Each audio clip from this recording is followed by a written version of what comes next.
Okey, Assalamualaikum dan salam sejahtera murid. So sekarang kita akan tengok pula lapisan dalam matahari ataupun inner layer of sun. So tadi macam cikgu cakap dalam video yang sebelum ni kita ada belajar 3 lapisan dalam dan juga 3 lapisan luar ataupun lapisan atmosfera matahari.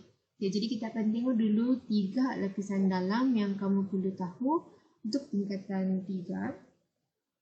Okay, jadi kalau kamu tengok sini, struktur matahari, okay, the structure of the sun. So, macam cikgu cakap tadi, kita ada 3. Okay, kita ada 3 yang kamu kena hafal, yang kamu kena tahu untuk tingkatan 3. 3 di dalam, juga 3 di luar ataupun lapisan atmosfera. So, yang di dalam untuk video kali ni, kita akan belajar yang di dalam dulu, iaitu 3 ni lah. Okay, jadi yang kamu kena tahu, kita ada teras ataupun kita ada core. Okay, kita ada teras ataupun kita ada core ni, nombor 1 sini. So, teras ataupun core ni maksudnya yang paling dalam. Okay, yang paling dalam matahari. Sanalah kita akan dapat semua tenaga, okay, tenaga matahari. Sanalah yang paling panas di dalam matahari. Lepas tu, kamu kena ingat juga kita ada zone radiasi ataupun radiation zone. Okay, zone radiation ataupun zone radiasi adalah ni, lapisan yang kedua ni. Okay, so dia adalah lapisan yang paling besar. Okay, yang paling besar dalam matahari. 70% of matahari punya saiz adalah disebabkan oleh zone radiasi ataupun radiation zone. So, dia ni adalah besar lah. Okay, dia punya lapisan. And then untuk lapisan dalam, kamu kena hafal juga kita ada zon perolakan ataupun convection zone. Okay, zon perolakan ataupun convection zone di sini. Okay, jadi zon perolakan ataupun convection zone ni lah yang sebabkan kenapa kalau kamu pernah tengok matahari dalam contohnya National Geographic macam tu, kamu akan tengok matahari dia akan ada macam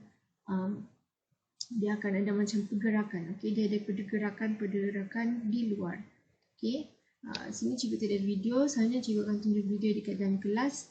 Tapi kalau kamu pernah tengok video untuk matahari dalam National Geographic contohnya, kalau kita ada zon perolakan ataupun convection zone ni, okay, temperature dia sangat naik, tinggi, dia akan ke luar, electromagnetic di luar. Sebab itulah kalau kamu pernah tengok video matahari, dia bukan hanya bulat macam tu sahaja. Kadang-kadang dia akan ada macam flame dekat luar. Why? Because ada electromagnetic field convection. Okay, sebab oleh plasma. Jadi 3 ni lah yang kita akan belajar untuk video ni.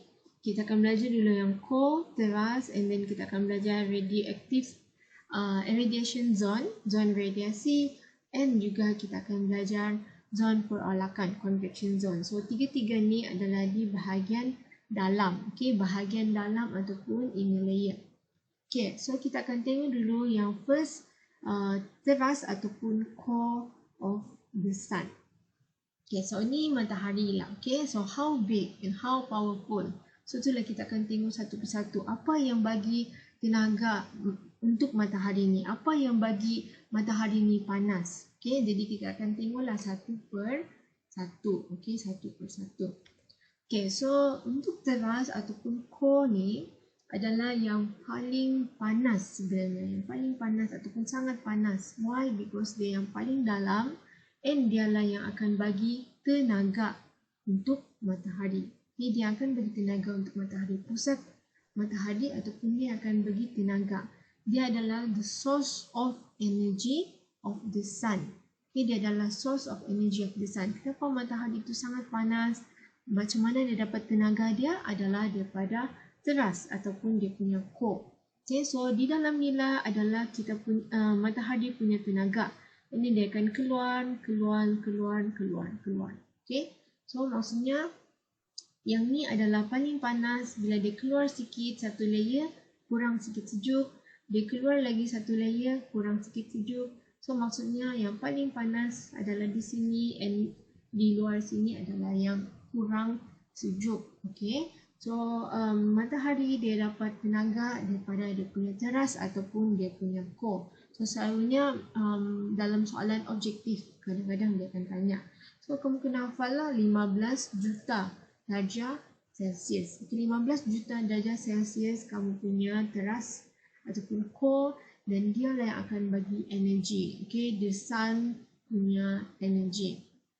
And then since dia adalah energy source, dia yang akan bebaskan tenaga haba, okay, cahaya, and juga ada wave, ada light, okay, ada sinar-sinaran yang lain. Okay, so kalau kamu tengok sini, inilah yang akan bagi tenaga kepada matahari. So dialah yang akan supply tenaga haba, dia akan supply tenaga cahaya. Okay, so kamu kena hafal sebab selalunya dia akan masuk dalam bahagian objektif.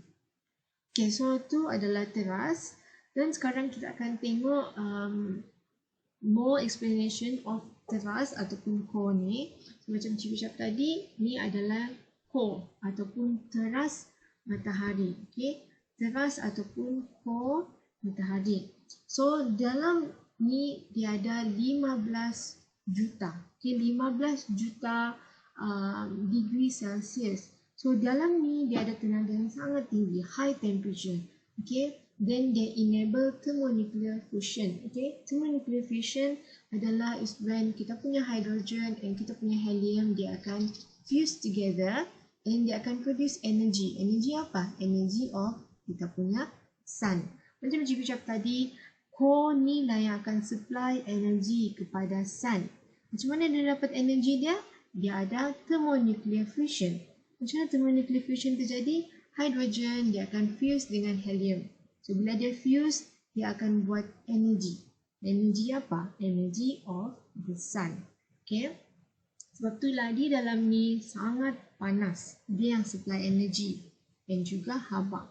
Okay, and then the fusion process release tremendous amount of energy. Okay, fusion process of kita punya hydrogen and juga kita punya helium tadi, dia akan produce energy.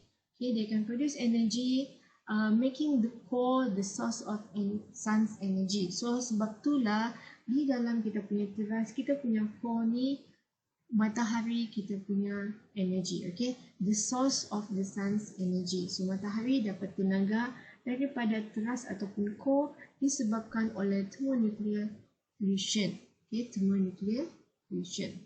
So macam biasa kalau ada soalan kamu boleh tanya cikgu.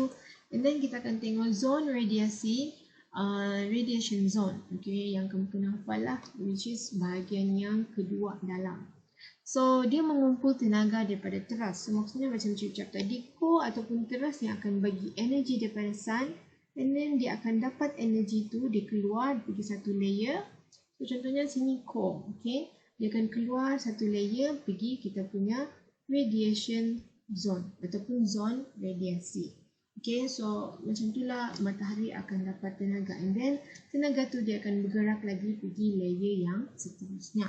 Okay, so tenaga yang dibebaskan daripada teras mengambil masa kira-kira sejuta tahun. So maksudnya apa ni nama dia? Tenaga daripada core ataupun teras dia akan pergi ke radiative zone ni, dia akan ambil masa 1 juta.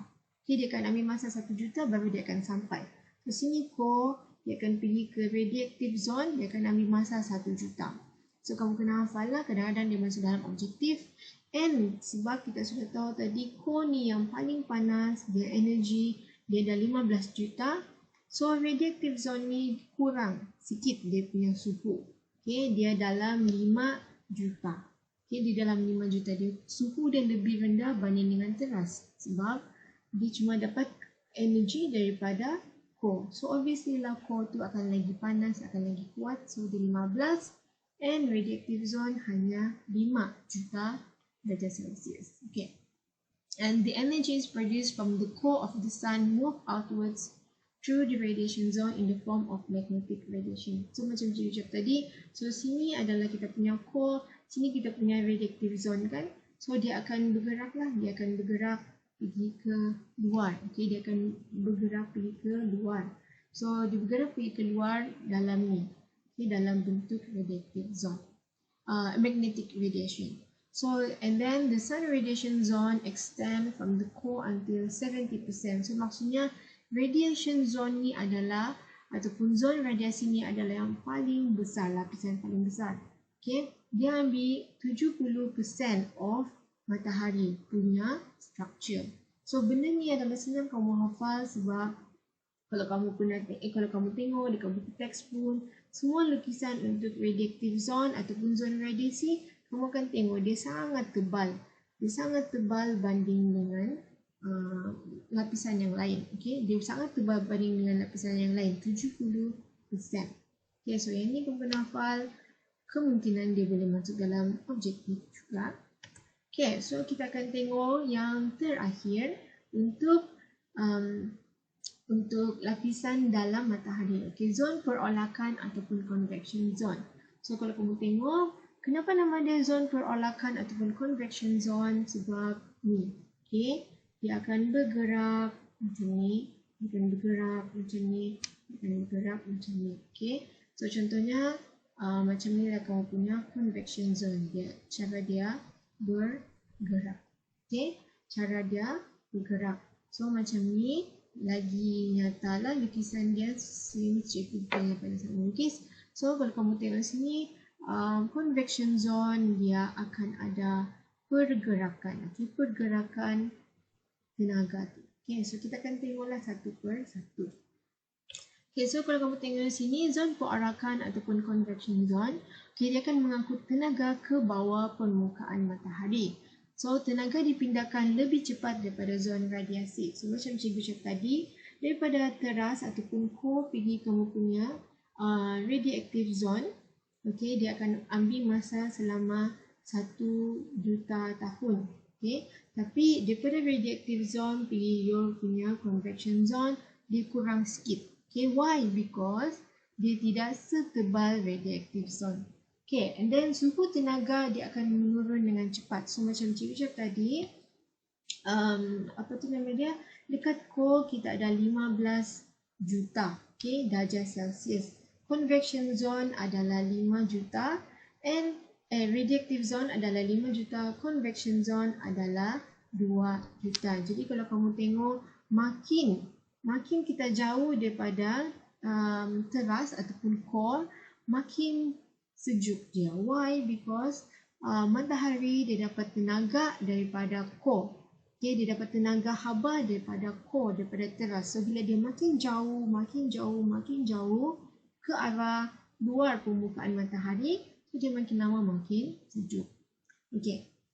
So kalau macam kamu hafal tadi, cikgu ada cakap permukaan matahari adalah 6,000. Okay, 6,000. So, daripada 15 juta jadi 5 juta, 2 juta and paling luar sini hanyalah 6,000 sahaja. Dia punya darjah Celsius. Sebab dia makin jauh daripada sumber tenaga. It's getting away, far from the source of sun's energy. Okay, so itu adalah kita punya zon perolakan convection zone. Jadi, cikgu akan bincangkan yang cikgu lukis, okay, tadi pergerakan tenaga dalam matahari. So kita akan tengok, ini adalah slide terakhir. So zon perolakan ataupun convection zone, macam mana dia ada pergerakan macam ni. Okay, macam mana dia ada pergerakan macam ni. So kita tengok, energy from the core of the sun move through the radiation zone in the form of electromagnetic radiation. So maksudnya daripada core ni dia pergi kita punya radioactive zone, and then dia akan pergi kita punya convection zone, baru dia akan berputar-putar. Okay, so ni maksud dia. So contohnya ni kita punya core. Okay, ni kita punya core, dia bergerak pergi radioactive zone. Okay, radioactive zone. So bila dia sentuh sahaja kita punya convection zone, dia akan terus ni circular movement. Dia akan terus jadi bulat. Okay, jadi bulat. So maksudnya dia akan bergerak, okay, dia akan bergerak pergi kamu punya radioactive zone, and then bila dia sentuh sahaja convection zone, then dia akan jadi bulat. Okay, so macam contohnya macam kalau kamu masak air, okay, bila kamu masak air, kalau kamu pernah masak contohnya telur yang kecil-kecil tu, telur puyuh tu kan, So kamu akan nampaklah dekat kamu punya kuali. Kalau contohnya kamu akan ada telur, dia akan bergerak. Kenapa dia bergerak? Sebab air juga ada convection zone. So dia akan bergerak macam ni supaya suhu akan bergerak dengan penuh dalam periuk tu. So haba akan spread dengan normal dia. Okay. So contohnya bila kamu masak air, dia akan ada pergerakan macam ni, sama macam kita punya convection zone. Okay. So macam itulah pergerakan matahari. Dia akan pergerakan tenaga daripada core pergi radioactive zone. The moment dia sentuh convection zone, dia akan jadi bulat-bulat macam ni. So bila tenaga tu terlalu kuat, dia akan terkeluar sedikit. Okay, sebab itulah kadang-kadang kalau kamu pernah tengok gambar matahari, dia akan ada macam okay, dia macam ada api-api gitu. Okay, contoh. Why? Because kita punya convection zone. Okay, so itu sahaja untuk hari ini, untuk video ni. Jadi seperti biasa, kalau kamu ada apa-apa soalan, kamu boleh tanya cikgu.